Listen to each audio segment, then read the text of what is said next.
समाचार India A to Z। मैं हूं आपके साथ वैशाली वर्मा। आइए बढ़ते हैं आगे खबरों की तरफ। लखीमपुर खीरी में हुए उपद्रव का पूरा घटनाक्रम विस्तार से। आखिरकार तीनों कृषि कानूनों का विरोध कर रहे किसानों के आंदोलन की आग उत्तर प्रदेश में भी पहुंच गई है।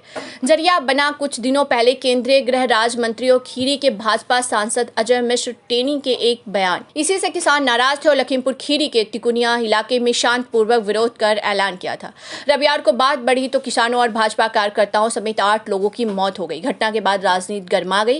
विपक्षी दलों के नेताओं ने लखीमपुर कूच का ऐलान कर दिया। सरकार भी विपक्षी मंसूबों को नाकाम करने में जुट गई।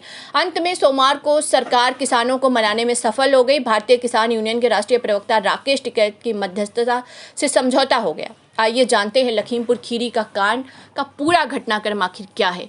केंद्रीय गृह राज्य मंत्री और खीरी के सांसद अजय मिश्र टेनी के एक बयान से नाराज प्रदर्शनकारी किसानों ने रविवार को मंत्री के गांव में आ रहे उप मुख्यमंत्री केशव प्रसाद मौर्य के शांतिपूर्वक विरोध का ऐलान किया था। मगर जैसे ही मंत्री समर्थकों की गाड़ियां उप मुख्यमंत्री को लेने निकली तो वहां लाठी डंडों से लैस हजारों प्रदर्शनकारियों ने उन पर पथराव कर एक गाड़ी को आग लगा दी। इसी बीच एक बेकाबू वाहन किसानों पर जा चढ़ा। इसमें 4 किसानों की मौत हो गई, जबकि किसानों के हमले में 4 भाजपा समर्थक मारे गए। 1.5 हफ्ते पहले एक स्थानीय कार्यक्रम में अजय मिश्र टेनी ने केंद्रीय कृषि कानूनों के विरोध प्रदर्शन कर रहे किसानों को सुधरने की चेतावनी दी थी। उनके बयान का वीडियो वायरल होने के बाद क्षेत्र के किसानों ने भी मोर्चा खोल दिया था। रविवार को उप मुख्यमंत्री केशव प्रसाद मौर्य लखीमपुर में कुछ ऐसी सरकारी योजनाओं का शिलान्यास और लोकार्पण करने गए थे। वहीं से उन्हें टेनी के पिता की स्मृति में उनके गांव बनवारीपुर में आयोजित दंगल के समापन समारोह में शामिल होने जाना। उनको लेने के लिए अजय मिश्र टेनी के समर्थक 4 गाड़ियों में गाँव से निकले। बताया जाता है कि एक गाड़ी में मंत्री के पुत्र आशीष मिश्र मोनू भी थे। इधर प्रदर्शनकारियों को खबर लगी तो हजारों की संख्या में निघासन तहसील के तिकुनिया कस्बे में जमा हो गए।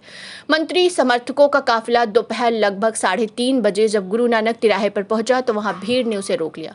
मौके के वीडियो में स्पष्ट दिख रहा है कि चंद पुलिस वाले काफिला निकालने की कोशिश कर रहे हैं, जबकि लाठी डंडों से लैस किसान गाड़ियों को रोक रहे हैं। आरोप है कि जब गाड़ियां नहीं रुकी तो पथराव कर दिया। मंत्री समर्थकों ने गाड़ी को भगाने की कोशिश की तो एक बार गाड़ी भीड़ पर चढ़ते हुए पलट गई। उपद्रव के दौरान आशीष मिश्र की कार कई वाहनों को प्रदर्शनकारियों ने आग के हवाले कर दिया। मुख्यमंत्री योगी आदित्यनाथ ने घटना की सूचना मिलते ही अपर पुलिस महानिदेशक कानून व्यवस्था प्रशांत कुमार को मौके पर भेजा। गोरखपुर प्रवास का कार्यक्रम छोड़कर वह राजधानी लौट आए। अफसरों के साथ बैठक कर कहा कि घटना की तत्काल जांच की जाए और कोई दोषी बख्शा नहीं जाएगा। मुख्यमंत्री ने घटना पर दुख जताते हुए इस दुर्भाग्यपूर्ण बताया है। उन्होंने कहा कि सरकार इस घटना की तह में जाएगी और इसमें शामिल तत्वों को बेनकाब करेगी।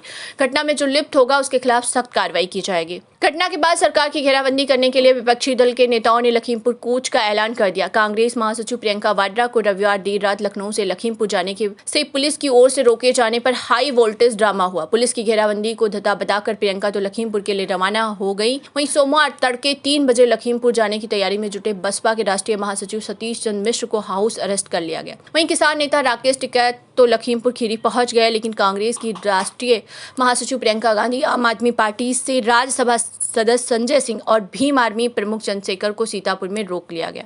लखीमपुर जाने के प्रयास में लखनऊ से निकली कांग्रेस की राष्ट्रीय महासचिव प्रियंका गांधी वाड्रा को सीतापुर में हिरासत में ले लिया गया। इस दौरान इनको पीएससी द्वितीय वाहिनी के गेस्ट हाउस के कमरे में रोका गया।